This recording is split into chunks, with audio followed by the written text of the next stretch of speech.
last Beat Diabetes episode, I interviewed John Bassett. John has been diagnosed with LADA, stands for latent autoimmune diabetes in adults. It is a process by which you go from being type 2 to type 1 to where your pancreas just doesn't put out any insulin at all or next to no insulin. It is not a very pleasant prospect, but John has been encouraged when he realized there was a lot he could do about it.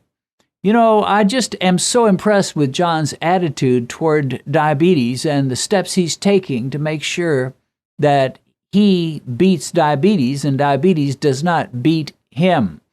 In some ways, I see John as sort of the polar opposite of Johnny Cash.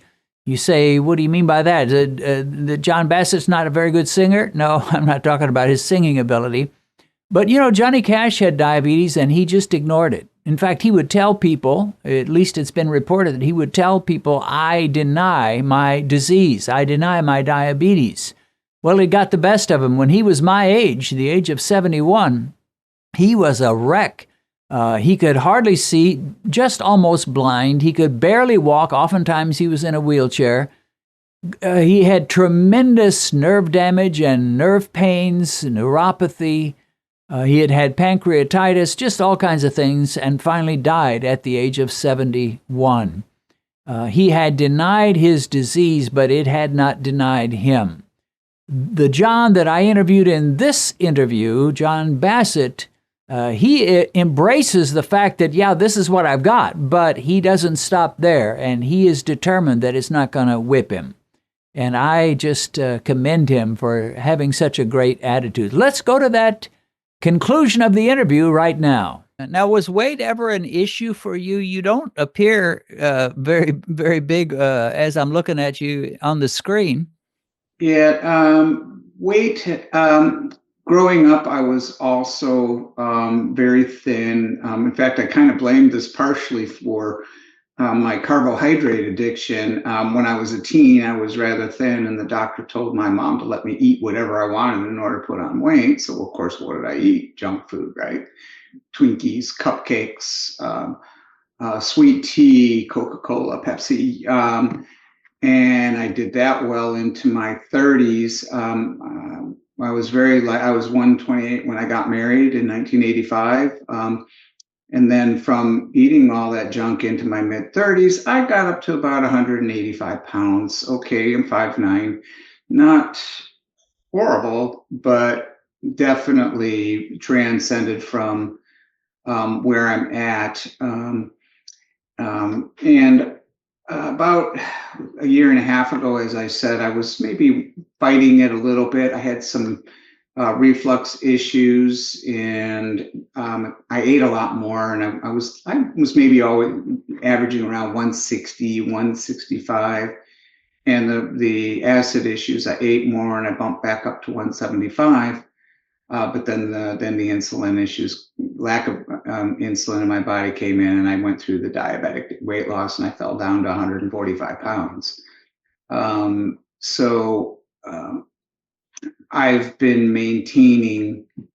I was able to put, one of the reasons why I went to Dr. Sai was like I needed to gain a little weight. I'm too light, and I'm up to 152, 153. So my weight is never. I'm definitely not obesogenic. I would say I'm more just plain diabetic. Yeah. Well, one of the factors that kind of indicates whether you are producing very much insulin is weight. If you are hyperinsulinemic, typically you'll gain weight. Maybe not 100% of people, but most will. On the other hand, if your pancreas is putting out very little, then you lose weight. And that's really kind of the worst case scenario. I remember years ago when I was a pastor, there was a lady that was always a little bit plump. She wasn't obese, but she was a bit plump. And suddenly she started getting skinny. And I thought, well, I guess she went on a diet. And then she told me she had diabetes.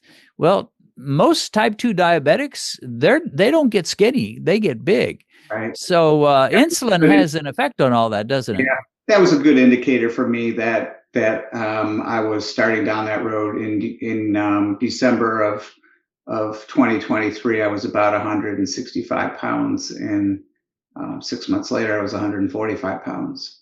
And you Okay. weren't doing anything differently. Nothing. I wasn't, I mean, sure, I was eating ketogenic, but I was eating ketogenic before that. That kind of was my indicator that, and that's when I started seeing the endocrinologist, Dr. Silas. I was thinking, there's something really wrong. And they didn't quite figure it out. They're looking at my numbers saying, you're doing great, John.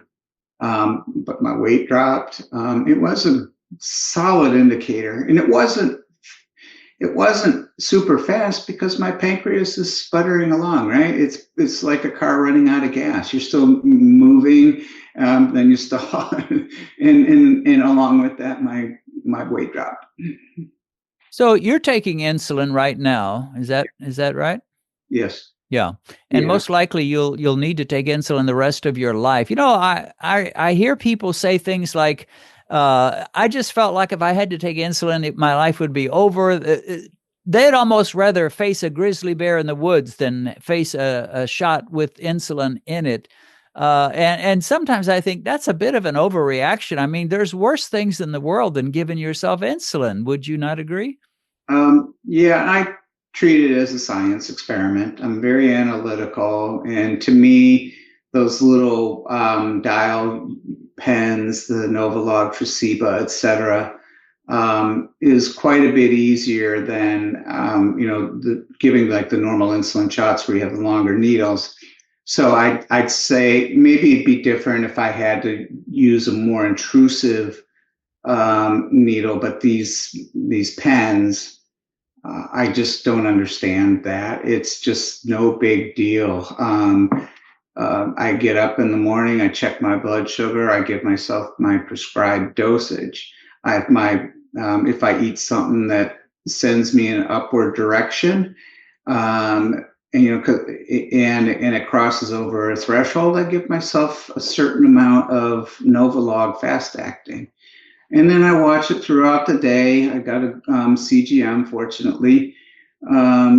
There are days on end where I don't have to take any Novolog, depending upon what I eat. If I'm a good boy and don't eat anything, I don't have to take it. Now, this morning, because of some nutritional things, I did use 6 ounces of whole milk, 3 ounces of cream, and a raw egg, and I blended it up. It was 4 to 5 grams of carbohydrates. Normally, people would say that's no big deal, but for me, that put my blood sugar up over 150. I realize it's not sky high, but that is not normal. Yeah. All right. And apparently that's not acceptable to you. No. And working with my doctor, I'm supposed to give myself, 4 to 5 units of Novolog if that occurs. And so I did that. So I wouldn't say I was a bad boy, but I know that milk, the lactic acid, or excuse me, whatever the sugar is in milk, even 5 grams of carbs is enough to send me on an upward battle. A normal person wouldn't go up that high, but that's unacceptable to me. I'm trying to keep my A1C in the 5.0 to 5.2 range and not go above 150. And do you have confidence that you'll be able to do that? I've been doing it. Sometimes it's real easy, and sometimes it's a roller coaster. Not a super thrill roller coaster, but a roller coaster that maybe isn't normal. But because I'm analytical and I've listened to your podcast and others about numbers over 100, numbers over 120, 140, and 180, and what it means. I don't ever want to get to 180, and I'm really uncomfortable over 140 because I do believe that it's doing damage to your arteries, and I have artery, I have coronary artery disease. I don't want to get that high. My wife and I have relocated to Florida. We'd like to spend some quality retirement time. Well, that sounds good. And that was we'll kind of conclude this interview with this question. Do you have Do you have hope that you can have that quality retirement time? Are you like, well, maybe it'll work, maybe it won't, or are you pretty confident that what you know now and the approach that you're using, which is a low-carb diet and taking the necessary insulin to deal with whatever whenever you have glucose rises, are you confident this is going to work for you and that you can extend your life and your health? I am 100% confident that I'm doing the right thing to extend my life. I believe that this low carb diet, keeping my blood sugar under 140, is going to prevent the big one from happening, the heart attack. Yeah. I'm not going to die from diabetes. I never really felt like I was, but all of the metabolic issues that it caused, my racing heart rate is gone. My blood pressure is usually normal. My blood work numbers are reflective of a mostly healthy person. There's still some work to be done there. But yeah, I'm confident that this isn't going to take my life. That is wonderful. Our talk is reminding me of something Dr. Bernstein wrote about his own journey. Of course, he has been a type 1 diabetic for, I don't know, 60 or 70 years, no, over 70 years. But as he was playing around with a very primitive glucose meter and experimenting, just like what you've described, he said this in one of his books: I discovered I could make my blood sugar whatever I wanted. And you could just feel the euphoria in those words. He realized he had some control. It's not all out of your hands. And that's what you seem to be saying. I would agree with that statement 100%. It's still sometimes frustrating because I don't always know. I know numbers I want my blood sugar to be. Right? If I'm sitting at 120 and I want to get it down to 80, and it's just not coming down naturally or from the slow acting, and I take that insulin shot, sometimes I don't know if taking 5 units is too much, and I'll tank. I have gotten into a hypo state, and it's not fun. Does that happen often or just occasionally? Well, now that I've got the Tresiba dosage tuned in, it doesn't happen. But I'd say a month ago, it was happening way too frequently, 2 or 3 times a day. But I'd say in the last month, it's only happened maybe one time. It was earlier this afternoon because I had that milk and I went over 150. I took 5 units and then I immediately dumped down to 70. Okay, so 70 for me, I was feeling dizzy and I knew that I was in a hypo state. And I just, took a few grams of a sugar glucose tablet. And half hour later, I was okay. That one didn't get bad because I'm doing a better job. My dietitian, who works with Dr. Sai, was also suggested I let that. I don't lower it too much. I think she's happy with me being on a 7-day average of 105 or 110 in order to prevent the lows. I don't like that. I'd rather have my 5-day average be 95.